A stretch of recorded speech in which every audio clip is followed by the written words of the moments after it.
मिथुन राशि विषय आज जानिबा। मिथुन राशि व्यक्ति विशेष माने दीर्घकाय सड़ख पतला एवं हस्त और आंगुली एमानकर लंबा ही थाए। एमाने तीक्ष्ण बुद्धि संपन्न ही थामती। सरु गोड़ एमानकर ही थाए। श्यामल वर्णर एमाने ही थामती। एमाने मधुर भाषी सुपरामर्शदाता दयालु नमनीय स्वभाव एमानक पाखरे देखिबा को मिले। एमाने ज्ञानवंत ही थामती।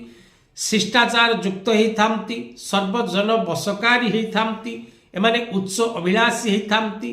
दुस्साहसिक ही थामती एवं उद्भावन करिवार क्षमता एमानक निकट रे देखिबा को मिली थाए। एमाने गुरुजन मानक प्रति भक्ति रही थाए। विवेकवान ही थामती। एमाने विशेष करी बेले बेले एमानकर धैर्य कमजोर ही थाए एवं बेले बेले एमाने मध्य परबुद्धि रे परिचालित होबाको पछेई न थांती।